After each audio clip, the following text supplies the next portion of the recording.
Today we are going to start with the capital structure. Now we are done, or we are very well aware with the requirement of the fixed capital and working capital, with the different factors which are going to affect the requirement of the working capital and fixed capital. Now comes the capital structure. These are the two different words. Correct? First we will understand the words in isolation, then we'll go through with the meaning of these words in combination. Correct? Now capital means what? Fund, investment, ठीक है. Capital means the money, the capital जो हम invest करते हैं अपने business में. Now it can be either fix capital and working capital, both. यहाँ पे आप दोनों कंसीडर करते हैं. So capital is basically the fund which we have invested into our business, the fund which we have invested into the business for the growth and development, for the expansion of the business. Correct है. Now structure. Structure is nothing but it is the arrangement of the different components. It is nothing but the arrangement of different components in desired proportion. Okay? It is the arrangement of different components in desired proportion. So when we see capital structure together, जब आप capital structure को एक साथ study करोगे, तो we can say that capital structure is mix up of various sources of funds. It is a mix-up of various sources of funds in desired proportion in order to conduct the business obligations, in order to perform the business obligation. Correct? It is the mix-up of various sources of funds in desired proportion. Now, when we talk about capital structure, here we will have to keep in mind the two important aspects. अभी हमने बताया ना, the components. Correct है. तो वो कौन से components हैं? वो कंपोनेंट्स हैं आपके own fund and borrowed fund. Those components regarding which we were talking was the own fund and the borrowed fund. But before moving towards the explanation of own fund and borrowed fund, let us just see the example, or let us just see the definition given by Professor John H. Hampton. Now, according to Mr. Hampton, capital structure in a firm's capital structure is the relationship between the debt and equity security. Hampton के accordingly capital structure क्या है? Relationship determine करता है किनके बीच में? Equity और डेब्ट sources के बीच में. करेक्ट है. हमने पहले भी किया था डेब्ट इक्विटी नॉर्म, जो इससे भी क्या करता है? डिटरमाइन करता है. डेब्ट यानी आपका बोरोड फंड, इक्विटी यानी आपका ओनर्स फंड. करेक्ट है. इक्विटी में आपका क्या आता है? Equity share capital, preference share capital. और फिर आपका डेब्ट कैपिटल में, बोरोड फंड में क्या क्या आता है? आपका डिबेंचर, डिपॉजिट, जो भी आप क्रेडिट लेते हो आउटसाइड ऑफ द ऑर्गेनाइजेशन से, जो भी फंड आप क्या करते हो बिजनेस एनवायरमेंट से रेस करते हो, वो सारा आपका क्या है? बोरोड फंड है. तो according to Hampton, capital structure जो है वो क्या है? रिलेशनशिप डिटरमाइन करता है बिटवीन द डेब्ट equity securities that makes up the firm's financing of its assets, जिसके हेल्प से आप क्या करते हो? अपने असेट्स की फाइनेंशियल रिक्वायरमेंट को फुलफिल करते हो. Now here when we talk about asset, we are talking about both the current asset and the fixed asset. हम करंट असेट और फिक्स्ड असेट्स दोनों की रिक्वायरमेंट को क्या करते हैं? फुलफिल करते हैं by creating a balance between the debt equity norm by raising the fund with the help of this different sources, either with the borrowed fund or going through with the owner's fund. Correct है. Definition समझ आ गया? A firm's capital structure is the relationship between debt and equity securities. Correct है. Debt and equity securities that makes up the firm's financing of its assets. Assets means मैंने पहले भी बताया है current assets and fixed assets. हम दोनों को क्या करेंगे? यहाँ पे इंक्लूड करेंगे ना. इतना सब कैपिटल स्ट्रक्चर के बारे में जानने के बाद we can say that it can be also called as financing mix. Correct है. अलग अलग सोर्सेज की हेल्प से हम क्या करते हैं? फंड रेस करते हैं, फाइनेंसियर्स को रेस करते हैं, और उस रेस फंड को हम क्या करते हैं? कैपिटल स्ट्रक्चर के अंदर जिन फंड्स को हम रेस करते हैं डिजायर्ड प्रोपोर्शन में, उनको हम इन द कैपिटल क्या करते हैं? बिजनेस में इन्वेस्ट कर देते हैं. तो यहाँ पे हम क्या डिटरमाइन कर रहे हैं? हम फाइनेंसिंग मिक्स का स्ट्रक्चर डिटरमाइन कर रहे हैं. अलग अलग सोर्सेज की हेल्प से डिजायर्ड प्रोपोर्शन में हम क्या कर रहे हैं? फंड रेस कर रहे हैं. So number of time capital structure is also being called as financing mix. Now we are done with the meaning, correct? And the definition of capital structure. meaning in the definition of capital structure. Now let's see the components one by one in detail. When we talk about the components, I have told you already that we'll have to look after it in two different perspectives. First one is debt, then equity. Correct है? Owners fund and borrowed fund. Owners fund है आपका equity, equity capital. Owners fund क्या है आपका equity capital. It is a kind of capital जो क्या होता है जिसको आप within the organization raise करते हो from your owners. Owners fund ना within the organization आप क्या करते हो raise करते हो अपने owners से. इसके रिटर्न में आपकी कोई hard and fast liability create नहीं होती है. इसके रिटर्न में आपकी कोई hard and fast liability create नहीं होती है. But on the other hand when we talk about the borrowed fund और डेट कैपिटल, करेक्ट है, ये वो कैपिटल है, वो फंड है जो आप ऑर्गेनाइजेशन के बाहर से रेज करते हो फ्रॉम आउटसाइड दी ऑर्गेनाइजेशन, जिसके अगेंस्ट में आपके फिक्स लायबिलिटीज क्या होती हैं, जनरेट होती हैं. Correct, got it? So let us start with the owners fund. Owners fund is for the bifurcated in three parts. Owners fund is for the bifurcated in three parts. पहला part है equity share capital, फिर है preference share capital, and then comes the retained earnings. We will see to it one by one. Let us start with the equity share capital. Equity share capital is a kind of capital which is raised by the equity shareholder. It is a kind of capital which is raised by the equity shareholder. The one who purchases a share of a company. The one who purchases a share of a company becomes a shareholder. And in that particular perspective, अगर आपने equity share purchase किया है, तो आप equity shareholders बन जाओगे. Now equity shareholders are the kind of जो सबसे ज्यादा रिस्क क्या करते हैं ऑर्गेनाइजेशन में बेयर करते हैं. जो क्या करते हैं, सबसे ज्यादा रिस्क ऑर्गेनाइजेशन में बेयर करते हैं. We can say that equity share holders are just like our parents. Family में हमारे पेरेंट्स सबसे ज्यादा रिस्क बेयर करते हैं. हमारे प्रेजेंट सिचुएशंस को एनालाइज करते हैं, उसके लिए सेविंग्स करते हैं, हमारे फ्यूचर्स के लिए सेविंग करते हैं, अपनी लाइफ के लिए सेविंग करते हैं. And at the end if something went wrong, everyone is going to blame to your parents. Correct है? पूरा रिस्क, पूरा बर्डन किसके ऊपर जाता है, आपके पेरेंट्स के ऊपर जाता है. In the same way organization में इफ एनीथिंग गोज रॉन्ग, सारा का सारा बर्डन जो होता है वो किसको बेयर करना होता है, हमारे इक्विटी शेयर होल्डर्स को बेयर करना होता है. So they are the real risk bearers in the organisation. Who? Equity share holder. कौन है real risk bearer? Equity share holder. They are the real risk bearer in the organisation. They raise the fund for the growth, expansion and development of the company.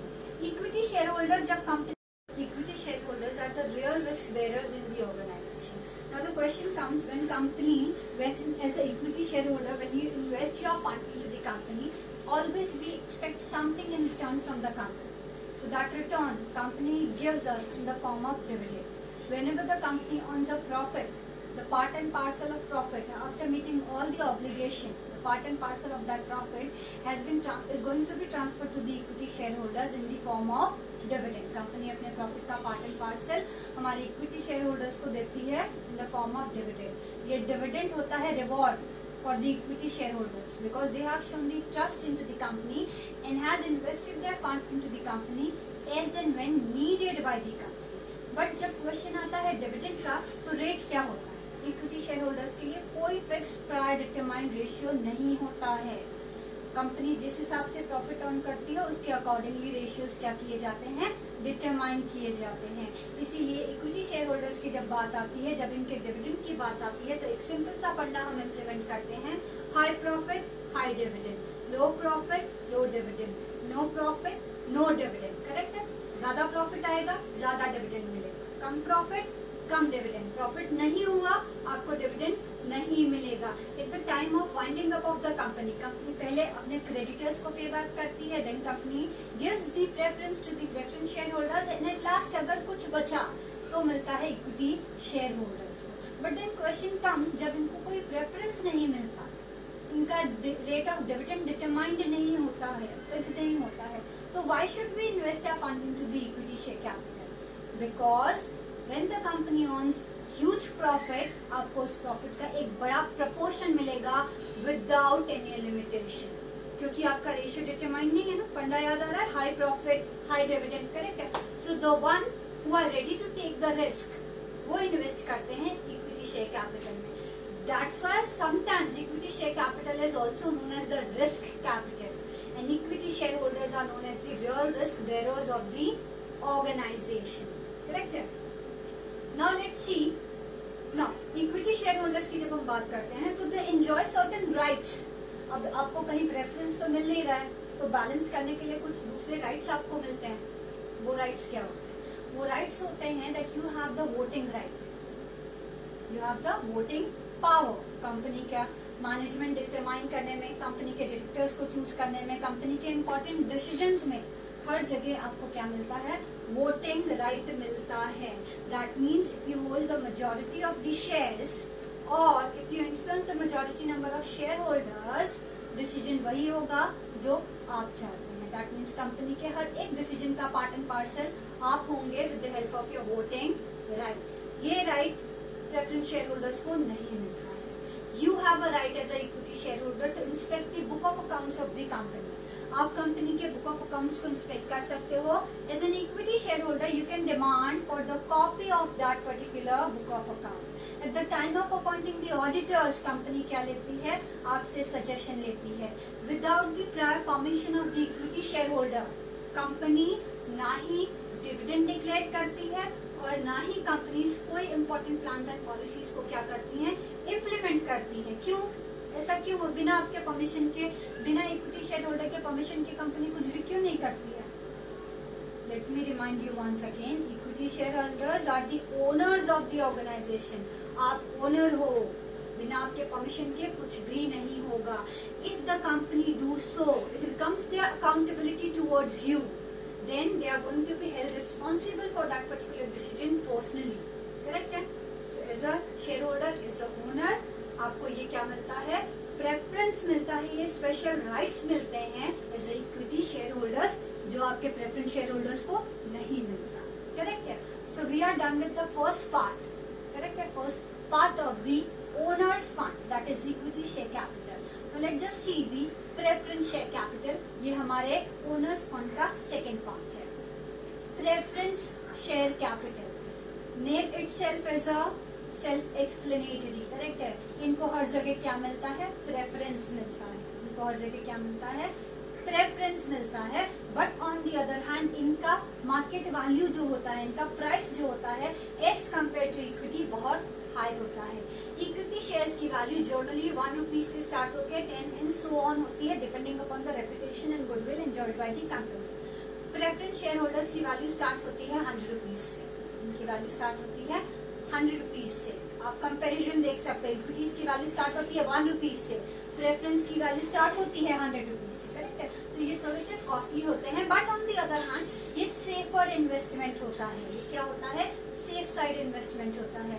Those investors who are not ready to take the risk, ठीक है, वो invest करते हैं preference share capital में. No, ये भी तो share capital ही है, तो ये भी ओनर्स हुए. They are not the owners, they are going to be known as the co-owners of the organization. Equity shareholders owners, preference shareholders are the co-owners of the organization. Because they have invested their fund in the form of share capital in your company, yes, they are also eligible to receive the dividend. But यहाँ पे scenario थोड़ा सा change है. Equity के case में कोई pre determined ratio नहीं था, but in case of preference इनका रेट ऑफ डिविडेंड क्या होता है? फिक्स्ड होता है. रेट ऑफ डिविडेंड क्या होता है? फिक्स्ड होता है. कंपनी जितना भी प्रॉफिट अर्न करे उससे इनका लेना देना नहीं है. इनको इनके फिक्स्ड रेट के अकॉर्डिंगली डिविडेंड ट्रांसफर होगा. इक्विटी के केस में क्या था? ज्यादा प्रॉफिट ज्यादा डिविडेंड. यहाँ पे इनका ज्यादा प्रॉफिट से कोई लेना देना नहीं है. कंपनी ज्यादा प्रॉफिट अर्न करेगी तो भी इनको उतना ही डिविडेंड मिलेगा, कम प्रॉफिट अर्न करेगी तो भी इनको उतना ही डिविडेंड मिलेगा. But what if company doesn't earn the profit? Company profit earn नहीं करती है तो in that particular scenario, equity or preference comes on the same platform. No dividend, no profit, no dividend. चाहे equity हो चाहे preference. Correct है? Equity में high profit, high dividend, low profit, low dividend. यहाँ पे high profit हो या low profit हो, आपको आपका fixed rate of dividend मिलेगा. Only if the company earns a profit. Only then. Company जब प्रॉफिट अर्न करती है तो सबसे पहले अपनी इनकम, प्रॉफिट कहाँ से आता है, कंपनी की इनकम से आता है, करेक्ट है, इनकम का पार्ट एंड पार्सल प्रॉफिट होता है। तो कंपनी सबसे पहले क्रेडिटर्स को पे बैक करती है, क्रेडिटर्स को पे बैक करेगी, ठीक है। उसके बाद फर्स्ट प्रायोरिटी दी जाती है हमारे प्रेफरेंस शेयर होल्डर्स को। सबसे पहले उनको डिविडेंड डिक्लेयर किया जाएगा। इफ उनका सर्टेन अमाउंट मैच्योर्ड हो गया है तो उसको पे बैक कर दिया जाएगा, रिडीम कर दिया जाएगा। और उसके बाद इन लास्ट किसका नंबर आता है, हमारे इक्विटी शेयर होल्डर्स का आता है। Equity share holders in the life time of the company कभी रिडीम नहीं होते हैं। On the other hand there are different kinds of preference shares. अगर आपका preference share redeemable kind of है तो at the end of the maturity you are going to get back your principal amount along with the dividend, correct है। So equity में ये नहीं होता है। प्रेफरेंस में number of types of preference shares है जो further in the next chapter और उसके बाद वाले चैप्टर में आप क्या करोगे, इन डिटेल में स्टडी करोगे। Okay, now let's C now the third part of our owners fund is retained earnings. Third part of our owners fund is retained earning. आपका एग्जाम्पल लेते हैं retained earning अंडरस्टैंड करने के लिए। हम students का example, every month as a student you got a pocket money, आपको pocket money मिलती है। एक एग्जाम्पल, 100 रुपीज पॉकेट मनी आपको एवरी मंथ मिलती है। बहुत कम है, आपको बहुत ज्यादा मिलती होगी, it's just an example, correct है। तो जब एज अ स्टूडेंट आपको 100 रुपीज पॉकेट मनी मिलती है तो व्हाट यू डू, पूरा का पूरा स्पेंड कर देते हो, नहीं ना। नेक्स्ट मंथ किसी फ्रेंड का बर्थडे होगा, उसको गिफ्ट देना है, उसके लिए सेविंग्स होगी। या आपने कुछ ऐसा मार्केट में देखा होगा, या planning to purchase a new phone और न्यू वॉच, रिस्ट वॉच, जिसके लिए आप क्या कर रहे हो, करंट में सेविंग्स कर रहे हो, करेक्ट है। हम करंट में सेविंग्स करते हैं, तो वो सेविंग्स कहाँ से आती है। एज ए स्टूडेंट आपकी पॉकेट मनी आपकी इनकम है, करेक्ट है। आप अपने इनकम का पार्ट एंड पार्सल सेव करके रखते हो to meet your future demands और फ्यूचर अनसर्टेनिटीज, करेक्ट है।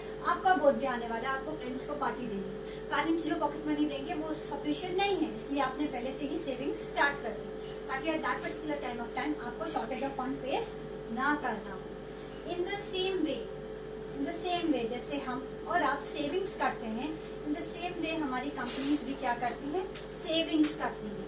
ये सेविंग्स उनके इनकम का पार्ट एंड पार्सल होता है। So every time when a company earns a profit, every single time when a company earns a profit, it saves a part and parcel of its profit into the retained earning.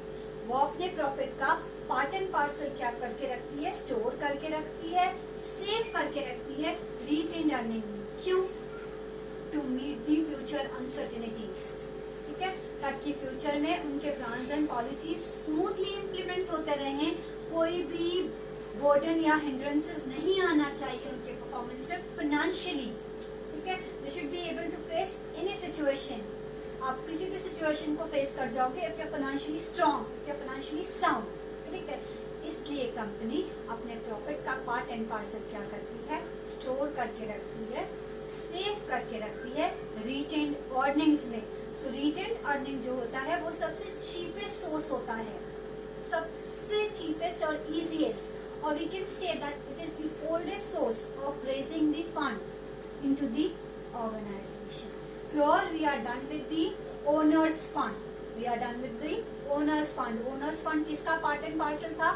Capital structure के component का first part था owners fund. Capital structure mix up of various sources in desired proportion, correct है। वो sources, वो components क्या हैं? owners fund and borrowed fund. Owner's fund का further 3 बाइफिकेशन हमने देखा, equity share capital, preference share capital and retained earning, correct है।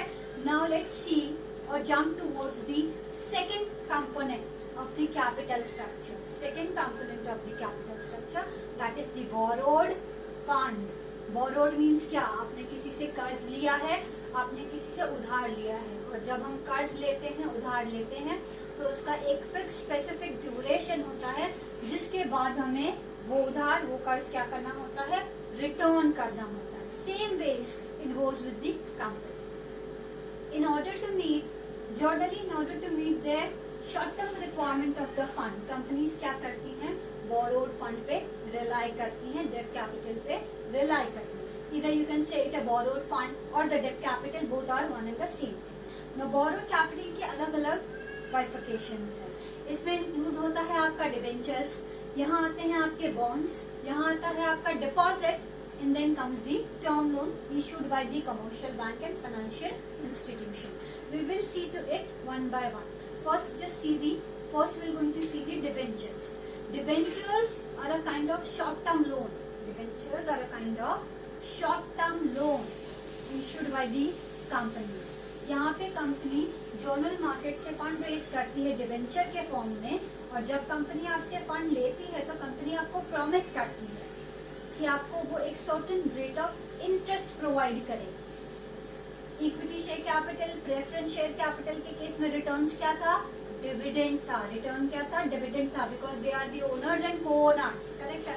यहाँ पे जो रिटर्न होता है वो होता है इंटरेस्ट, जो कि फिक्स और प्रायर डिटरमाइंड होता है। Eight the time of issuing the debentures only rates को क्या कर लिया जाता है? डिटरमाइन कर लिया जाता है ना। यहाँ पे इंटरेस्ट का प्रॉफिट से कोई लेना देना नहीं होता। No matter whether your company is earning a profit or a loss, no matter whether your company is earning profit or a loss, you are suppose to pay the interest. आपको interest देना ही है, and at the end of the maturity principal amount भी देना पड़ता है आपको, correct है।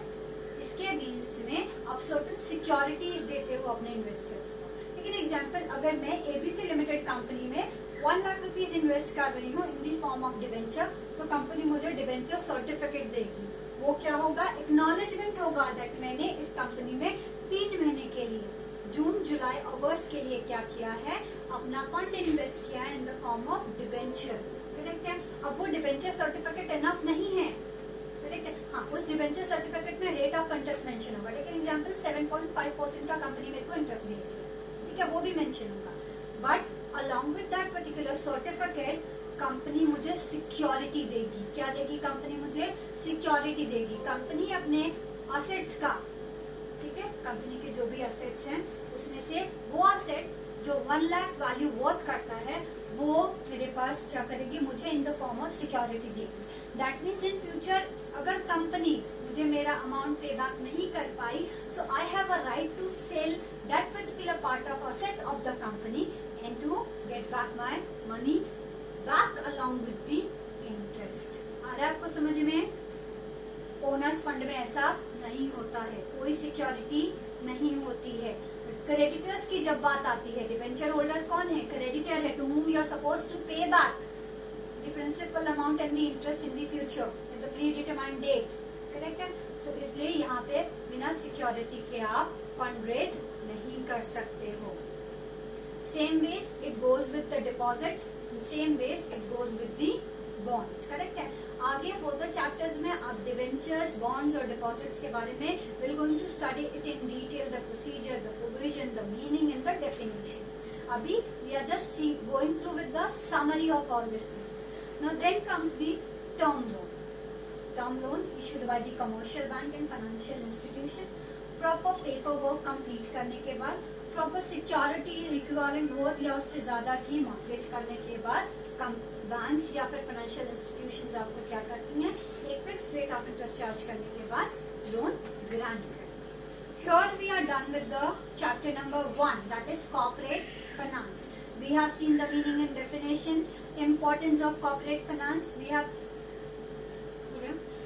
We have seen the different structures, capital structure, उसके different components देखे।